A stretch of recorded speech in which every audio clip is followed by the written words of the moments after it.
I am Matlatle, Louisa, an agricultural science teacher at Mogonogonogo Secondary School. Today's topic is agricultural economics. We are going to look at the following topics: the importance of agri-industry, population growth and economic value of plants and animal products. The third one, land redistribution and reform in South Africa. The fourth one, agricultural legislation. And the last one, indigenous knowledge. Now, the importance of agri-industry. What is agri-industry? Agri-industry refers to all productive activities that are associated with agriculture. For example, when we talk about production, processing, and supply of agricultural goods. In other words, agri-industry refers to business of farming. We have 4 types of farming in agriculture, where we look at the subsistence farming, commercial farming, industrial farming, and intensive farming. Now, one may ask, what is subsistence agriculture or subsistence farming? This was first type of farming that was practiced. The farmer here only farmed enough for livestock and grew enough food for their families.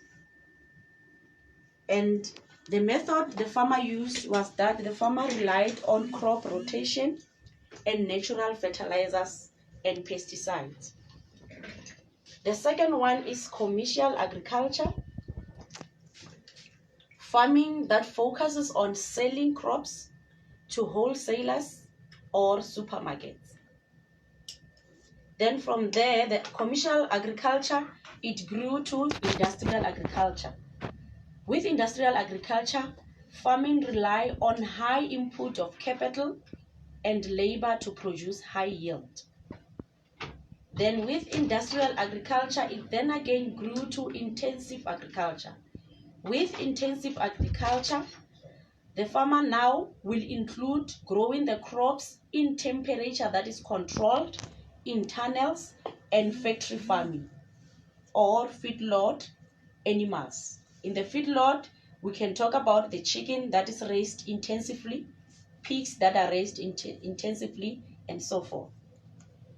We look at the term economics. Economics is the system of producing, distributing, selling, and consuming goods and services. Now, in economics, we have 3 levels. There are 3 levels of economic activities. The first one is the primary agriculture. The second one is the secondary agriculture. And the third one is the tertiary agriculture. Primary agriculture involves activities like growing crops and rearing livestock. For example, when you raise chickens, you are practicing primary agriculture. Now, secondary agriculture, it will involve processing and treating the raw materials. With secondary agriculture, now we are talking about processing. The materials that are produced in primary agriculture will be processed.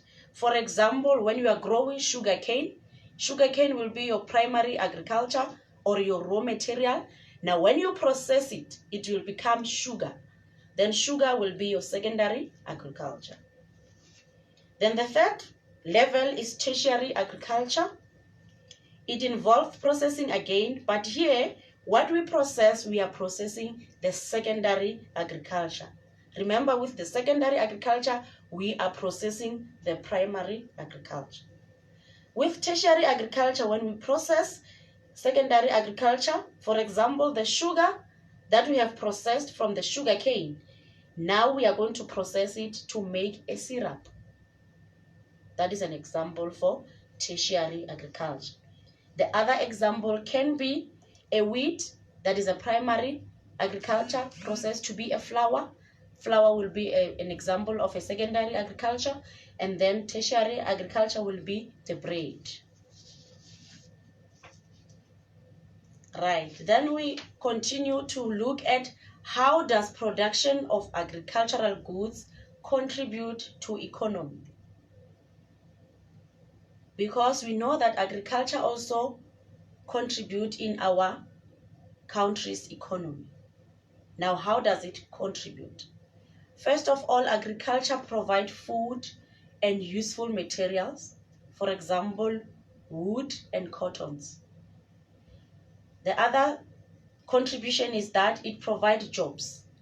Now, in the job sectors, agriculture has at least 8% of formal jobs. It also contributes to South Africa's gross domestic product, which is known as a GDP. And then it also supplies 9% of South Africa's exported goods.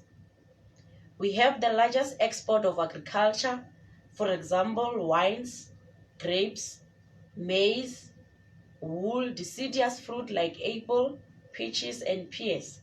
They are exported to other countries from South Africa. And we say they contribute around 9%. We look at what we call food security and demand for food stuff. What do we mean when we talk about food security? Food security in a country, it measures how available food is, as well as the access to food. Food security measures how available food is in that particular country, and as well as how the person will access that particular food. Is it the food accessible to the person? That is where we'll talk about food security. Then it depends on the country's ability to produce enough for the country or for the citizen. If the country is it is having the ability to produce, we are now talking about food security, because when it is having the ability to produce, now the food will be available for people and people will have access to that particular food. But immediately the food is not accessible by people, now we are going to say people are facing food insecurity. Then we have the demand for foodstuff. Demand for foodstuff is the amount of food produced by farmers and is influenced by population demand. Population demand, we talk about what people want and what people are able to buy. That is the demand. As population grows, demand also grows. That means when population grows, people demand more food. We have classification of food product and the pattern of use. How people use food and how food are being classified. The first class of food is that in agriculture we produce fresh foods. Fresh foods we talk about when farmers harvest and sell food as they are. For example, when the farmer have fruits and vegetables. That is fresh food. Then we have what we call staple food as second class. Staple food are food that people in a country eat regularly. When people eat a certain food regularly, we call it a staple food. For example, in Asia, people eat rice regularly. In South Africa, people eat maize or mealie meal regularly. The third class is the processed food. These are food that are produced from raw materials, as we have given an example before with the secondary agriculture. Here we can give an example of tomato being processed to be a tomato sauce. Then the last one is food preservation. Here we talk about treatment that stop food from going bad or rotting quickly. Processed food stop food from going bad or rotting quickly. As we know, agricultural food are perishable food, meaning they rot easily. The food preservation will help to prolong or extend the shelf life of the product. Then we have method of food processing. Type of treatment or processing. A learner will have example of a table where it's going to have two rows. Type of treatment or processing, and the other one will be example. Now the first method is grinding or milling. An example will be wheat that will be processed to be a flour. It means wheat will be grind or will be milled so that it will be processed to be a flour. The second method of processing can be souring or culturing. Milk will be processed to be amasi, and the method of processing milk to amasi is called souring or culturing. The other method is drying, where we can talk about raisins. The grapes will be dried and then they will be raisins. The other method can be smoking, where we smoke our meat or fish. The other method is freezing, where we can freeze our meat or we can freeze our vegetable. Then the other method of processing is canning, where we can have canned jam or canned chutney. And the last method is fermentation. Then with fermentation, we can talk about wines and beers. Now we have what we call uses of indigenous knowledge in food processing. It is also known as the IKS. When we use the indigenous, we can make amasi by storing milk in a calabash and let it turn sour. In that way, we are not using any chemicals. We are using indigenous method. The second example can be making a sorghum beer by boiling the sorghum grains, fermenting them, and straining it. And the last example can be making maheu by storing porridge or pap and let it turn sour. In that fashion, we are only applying indigenous knowledge. Now, by processing, we do what we call adding value. We add value to the product. For example, to make a potato chips or crisps, we start with potatoes, and one potato may cost less than 2 rand, but a pack of potato chips will cost more than 5 rand. Or we can have tomatoes, 1 kg may be less than 10 rand, but a bottle of tomato sauce will cost 25 rand or more. Now, in this way, when we process food, we are adding value to that particular product. The price will increase. Then we have the pattern of use for food. We said staple food are the ones that are being eaten regularly by the citizens or by the people in that particular country. Staple food make up bulk of a diet. That means in a certain diet, staple food will contribute 60%, for example, protein will contribute 20%, and minerals might also contain or contribute 20%. As people move from rural to cities, they tend to change eating habits and start to eat more processed food. So here, when we address the pattern of food use, we talk about the habit in which people are using. Some people, they eat staple food. Some will change the way they eat when they substitute the staple food with processed food. For example, in the morning, people will eat the cereals instead of eating soft porridge as the staple food. Right. Then under the importance of agris, there might be questions that can follow. So learners at home, please have your pencil or your pen and let us do the following questions. Question number 1. An examiner might ask, explain agri-industry. Now, as a learner, you must know that this question might might have 2 marks. Then you must be able to answer the question. When you explain it, you must make sure that you are explaining it in a way that a marker will be able to allocate 2 marks.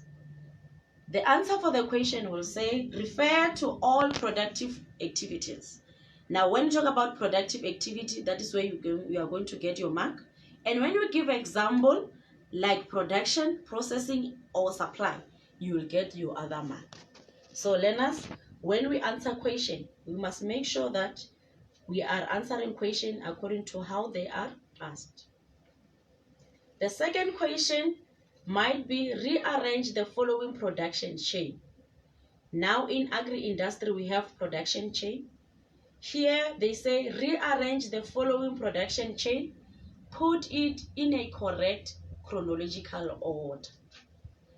We are given it in letters. They say letter A is labor, letter B is traders, letter C harvesting, letter D production, letter E consumers, letter F processors, letter G storage, letter H packaging, and letter I is transport.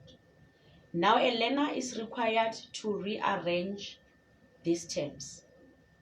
Now the first one, number A, will be production, followed by labor, followed by harvesting, followed by packaging, followed by transporting, followed by storage, followed by processor, followed by traders, and the last will be consumers. Now in this order, a learner will get a full 9 marks, so long the learner has arranged it correctly.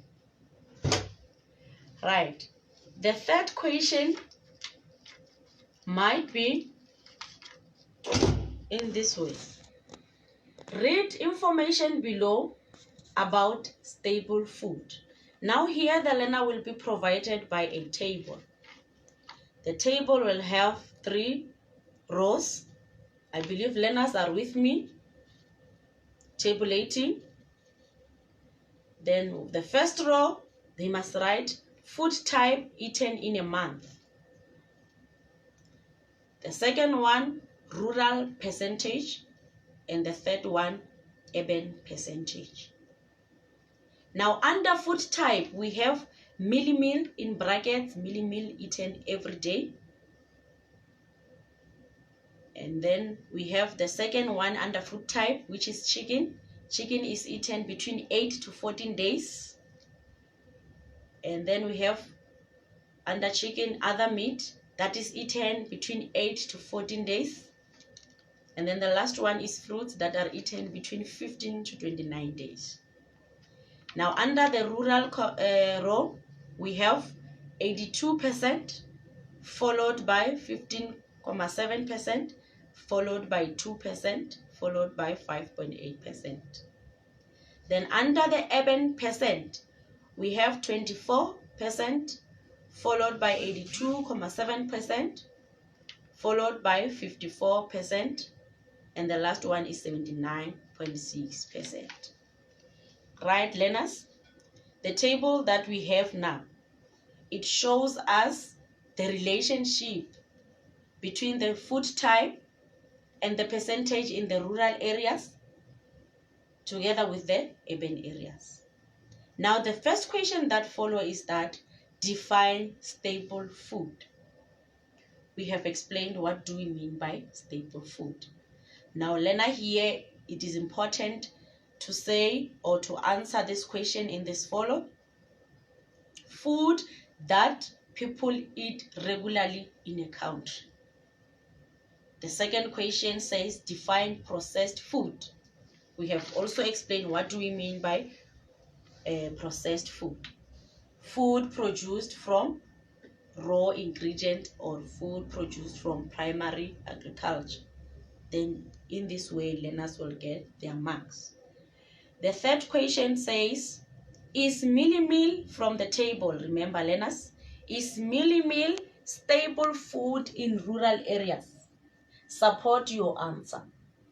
Now when you look at your table, mealie meal that is being eaten every day in rural areas, it contributes 82%. In urban areas, it contributes 24%. Now the question says, is mealie meal staple food in rural areas? And support your answer. The answer will be yes. And you give the reason why. Because it's eaten every day by the highest percent of 82 in rural areas. Then in this way, the learners will get their marks. Right. The other question under agri-industry might be in this fashion. Study the table below for food and price for breakfast. Now here we are given food that are being eaten during breakfast and their prices. How much did they cost? Here also we have a table. Here we have two rows. The row of food and the row of the price. Now learners, under food we have 6 eggs. Second one, half of cartoon cornflakes. Under that we have 2 liters of UHT milk.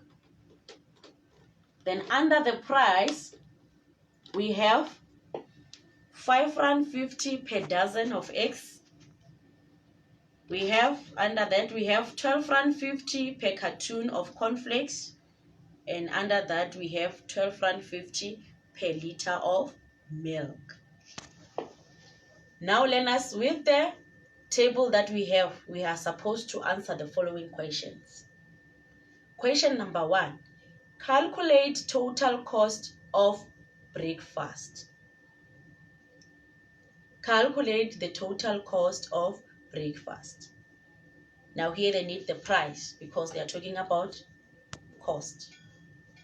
We are having 6 eggs and the price that is given to us is 5.50 Rand per dozen. But with the breakfast that we are having, we didn't consume the whole dozen of eggs. We only consume 6 eggs. That means if 5.50 Rand is the price of 12 eggs, it means 6 eggs has cost 2.75 Rand. I hope learners are writing. Plus, we are having the second price of cornflakes. The cornflakes cost 12.50 Rand per cartoon, but we have consumed half of the cartoon. That means the price will be half of 12.50 Rand, which is 6.25 Rand. Plus 2 liters of milk. Then they gave us the price to be 12.50 Rand per liter. Now we have consumed 2 liters of milk. It means our price will be multiplied by 2. 12.50 Rand times 2, it will give us 25 Rand. Then the total price for the breakfast we consumed is 34 Rand. I hope learners are following. The second question, calculate the total cost of processed food. Now, what are the examples of processed food from our table, learners? Cornflakes is one example of processed food because they are made from maize. The other one is the UHT milk. It's a processed milk because it's not a fresh milk from the cow. It has been processed and stored. Remember that, learners. Now they want processed food. Are eggs processed food, learners? No. That means cornflakes plus 2 liter milk are the one which we call processed food. And then what are the prices for those? is 6.25 plus 25 rand of meal. Then the total cost for processed food is 31 rand 25 cent. Right. The last question under agri-industry, they say identify the importance of preserving food. Why is it important, learners, for us to preserve food?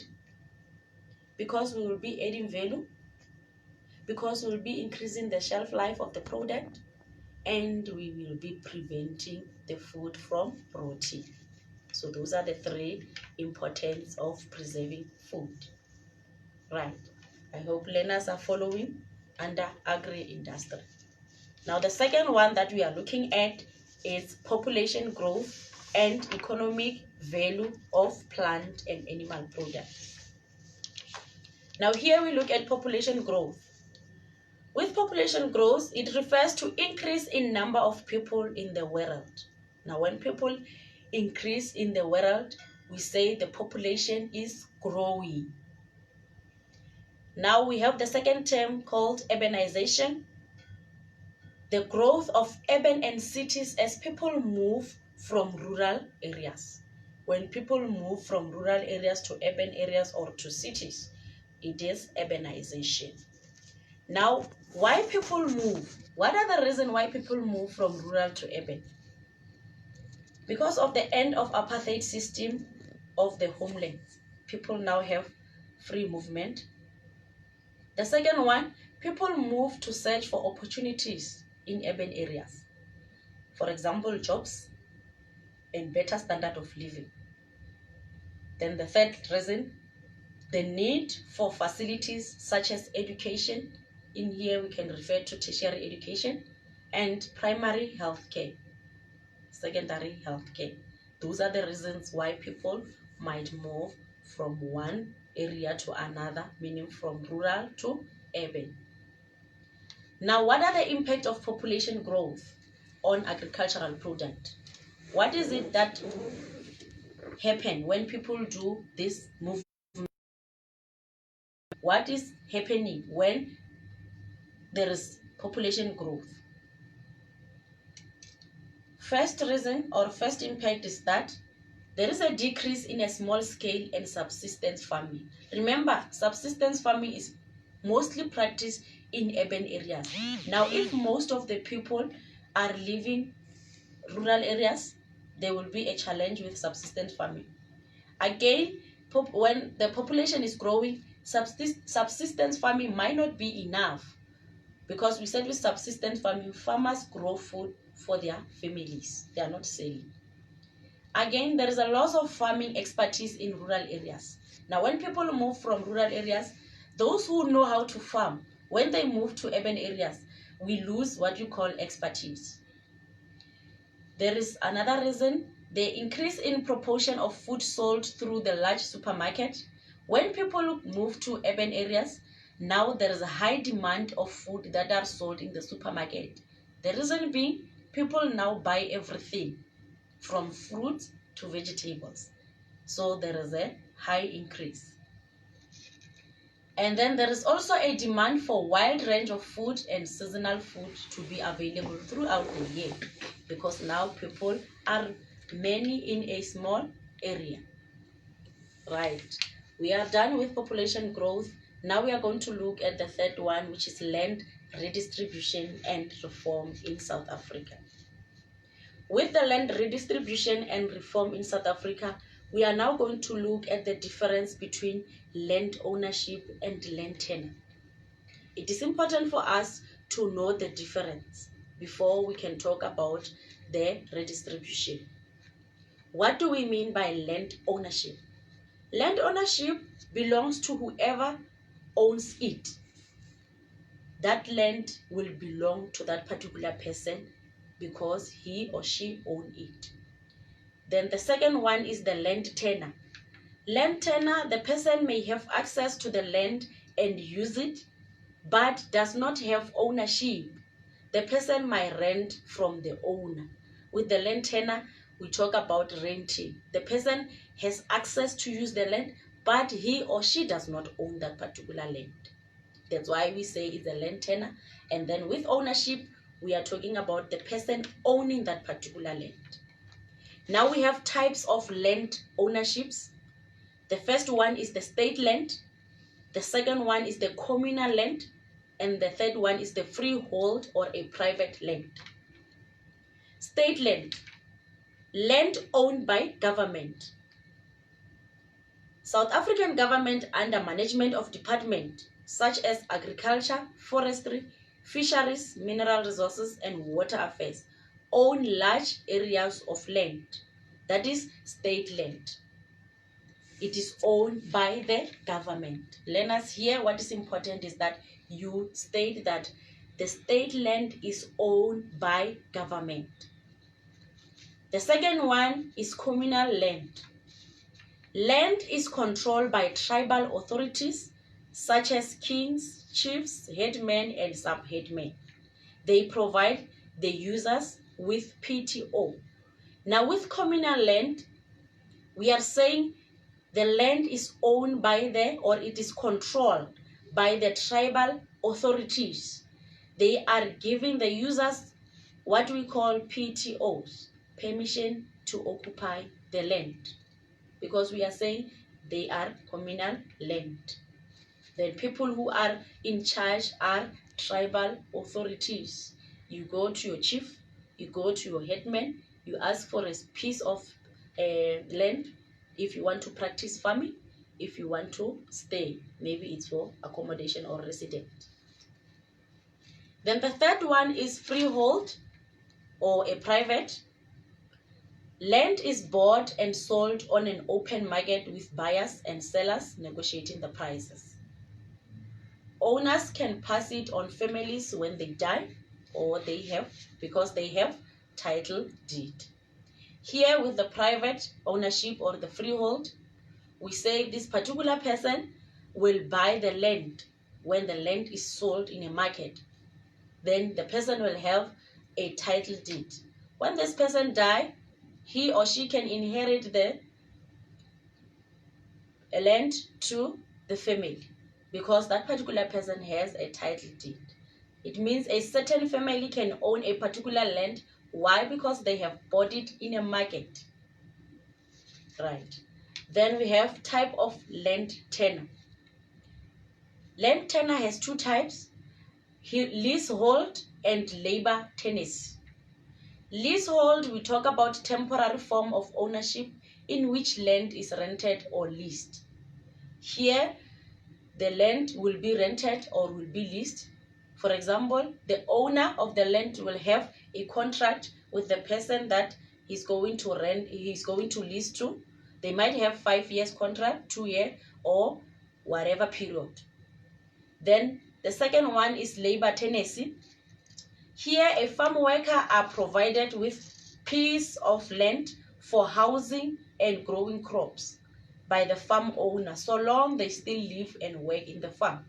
When they lose jobs, they no longer have access to land. So labor tenancy, in other words, it applies to people who work in the farms in most cases. The farmer can give that particular person a piece of land where he or she can practice farming as long as he's still staying in the farm. But when he leaves the farm, he or she might know that he or she does not own that particular piece of land because he was having access when he or she was staying in the farm.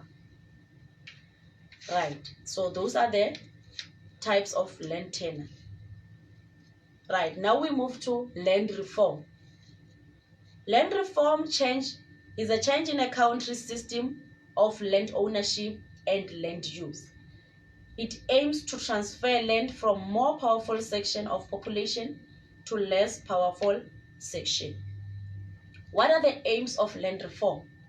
It aims to relieve rural poverty, also to create new class of black commercials, as we know that our country was populated with white commercial farmers. Now the land reform was creating a new class of black commercials.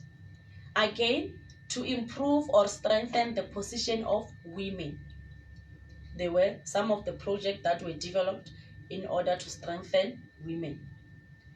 Then the land reform has 3 programs. The first program is land restitution.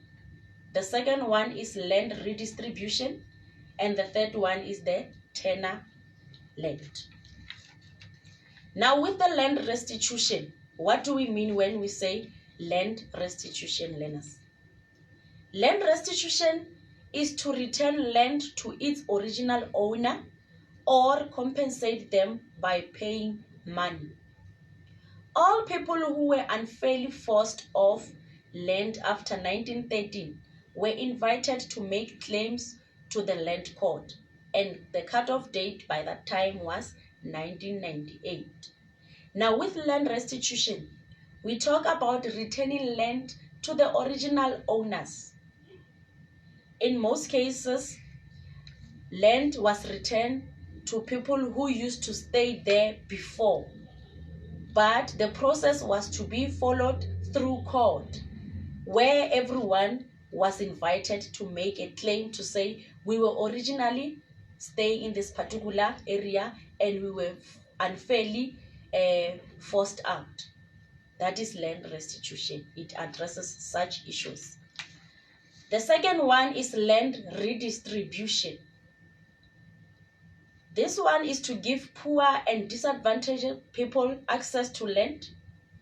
Land can be used for settlement, farming, and non-farming enterprises.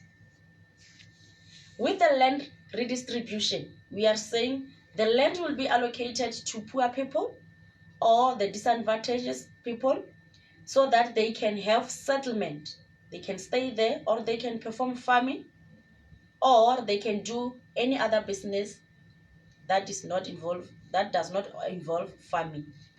Now we say in this land redistribution program, government buy the land with the principle of willing buyer, willing seller. That means the government will identify a certain land, buy it. If the person is willing to sell it, then is going to allocate that particular land for those activities, settlement, farming, or non-farming enterprise. Then land tenure. With the land tenure, it aims to secure farm laborers' living right on that particular land.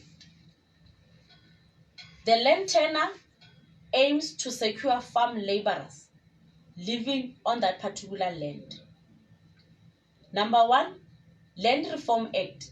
Here with the Land Reform Act, laborers or workers who live on a farm cannot be evicted without a court order, or they cannot be evicted if more than 65 years old.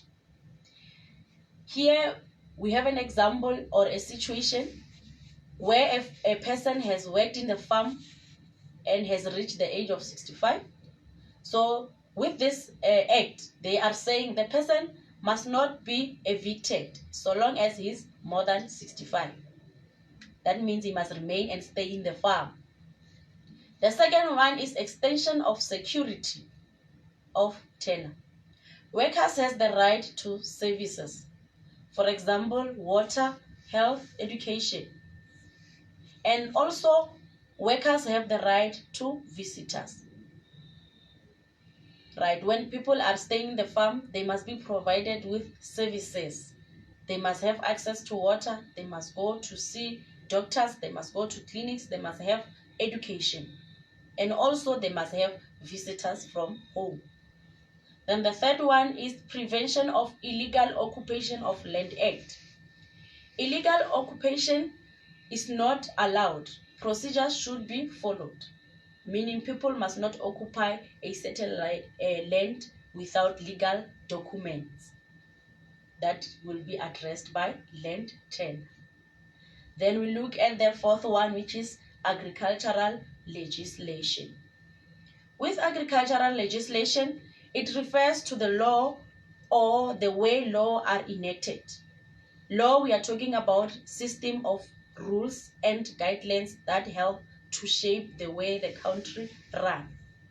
What are the aims of legislation? Is to conserve agricultural resources.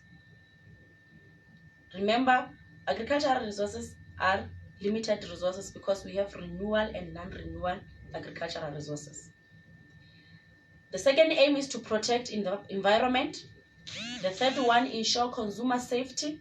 And the fourth one, to protect the rights of farm workers. Now, legislation are presenting or are the represent of South Africa. We have three of them. We have the parliament at the national level.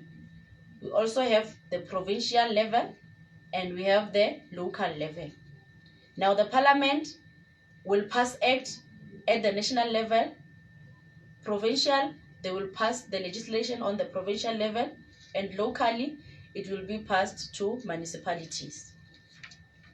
Then there are laws that affect agriculture directly and indirectly. Laws, we can talk about the act. We have National Water Act. I'm just going to name them. Learners might be aware of them when they write the test or the examination. We have National Water Act, Conservation of Agricultural Resources Act, National Field and Forestry Fire Act, Employment Equity Act, Basic Condition of Employment Act, Meat Safety Act, Marketing of Agricultural Product Act, Agricultural Pest Act, and Animal Disease Act. Right. Then we'll look at the last one, which is the Indigenous Knowledge System. Indigenous Knowledge System, we look at the set of traditional knowledge, skills, and technologies that is practiced by local or indigenous community. Indigenous Knowledge System, a set of traditional knowledge, skills, and technologies that are practiced by local or indigenous community. And then we have scientific knowledge that is gained by systematic study. Now, what are the difference between indigenous and scientific knowledge? With indigenous knowledge, we say knowledge is acquired from the past. Scientific knowledge is the knowledge of the present.